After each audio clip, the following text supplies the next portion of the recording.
Hi, calculus students. Ms. Deer back on the mic with you today, and I just want to go through some more polar practice with you. We've been talking about polar coordinates, which are in terms of r and theta. And again, the idea here is r is the directed distance from the origin to the point P. Theta is the directed angle from the positive x-axis up to the ray OP. And you can see here we quickly get our triangle. So we can relate cosine theta is x over r, sine theta is y over r, tan theta is y over x, and x squared plus y squared equals r squared.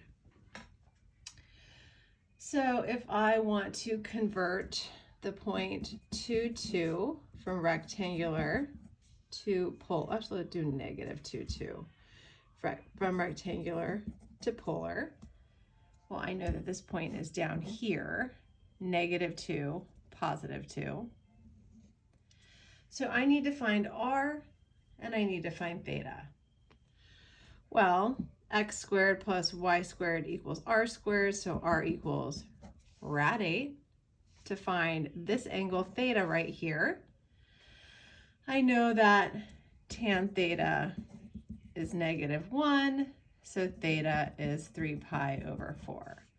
So in rectangular coordinates, we can express this point as rad 8, 3 pi over 4. Again, polar coordinates are not unique, so I could make this rad 8, instead of going this way, I could go negative, so I could make it rad 8 negative 5 pi over 4. I could make it rad 8 2 pi plus 3 pi over 4. Or if I point my angle theta down here to negative pi over 4, remember that r is in the same direction as the angle when it's positive, so to kick it back up here, I could make it negative rad 8. And again, we could play this all day and come up with all sorts of different, infinitely many polar coordinates. So let's convert the point 0, negative 3 to polar.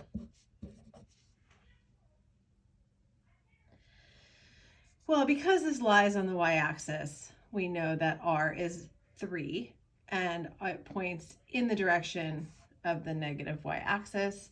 So this would just be the point 3 pi over 2, or 3 negative pi over 2. Again, infinitely many ways you can do this, but these are the two quickest. Let's say I want to convert the point 2 negative pi thirds to rectangular. Well, negative pi thirds is down here. This is the distance 2. This right here is pi thirds. Pi thirds gives me a very special triangle. That's our 1, 2 rad 3 triangle. If this is 1, this is 2, this is rad 3. In rectangular coordinates, this would be the point 1, negative rad 3. So now let's sketch some graphs. So we sketched cosine in class, and remember when we talk about sketching an apolar graph, we also talk about the period. So if I want to sketch r equals sine theta, again, I want to start at 0. Sine of 0 is 0, so we start at the point 0, 0. As theta gets bigger, as we go to pi halves, sine of pi halves is 1.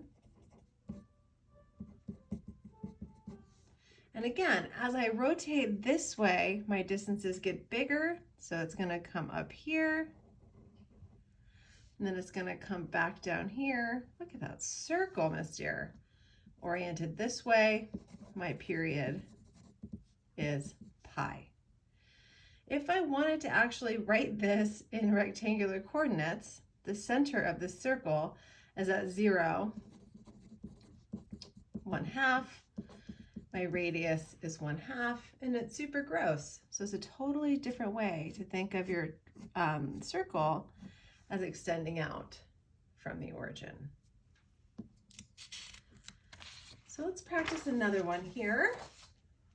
Let's say that r equals 2 plus, let's do 3 cosine theta, because I think that's one we looked at yesterday. And again, I want to start by putting in my 4 favorite theta values. So if I start at theta equals 0, cosine of 0 is 1, so I'm going to start at the point 5, 0. Again, 5, 0 is a nice bonus because it's 5, 0 in rectangular and in polar coordinates. Then as theta gets bigger, I travel up here to pi halves. Cosine of pi halves is 0, so this ends up being the point 2 pi halves.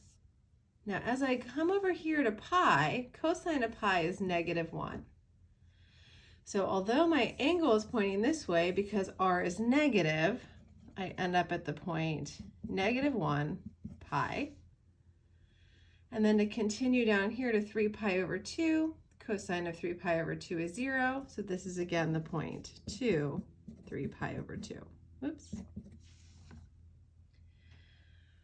So again, to stress that you always want your hand to be moving in the positive direction. So I'm going to connect the dots from 5 to 2. Now I somehow have to get from here to here. And remember that for my r values to go from positive to negative, they have to cross through 0. So in order to get from here to here, I'm going to scoop through here. Now again, my r's are negative, then they're positive. I have to go through 0. So I'm going to scoop out here, and I'm going to continue in this way. So again, if you notice, my hand is always moving in that counterclockwise position. My period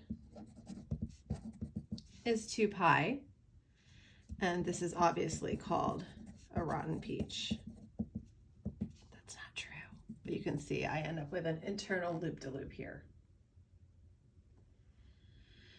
So a couple of other quick examples that I just wanted to work through because we didn't really work on converting equations in class. If I have the equation x squared plus y squared equals 25. Well, I know that x squared plus y squared is r squared. So this converts easily to r equals 5.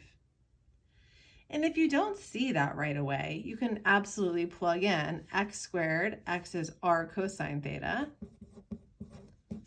squared, plus y squared, y is r sine theta squared, is 25.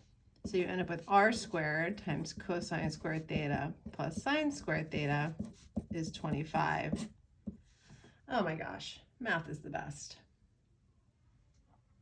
So if we want to convert x equals 10, well again, we know that cosine theta is x over r, so x equals r cosine theta. When we're converting to polar, we definitely want to be in r equals.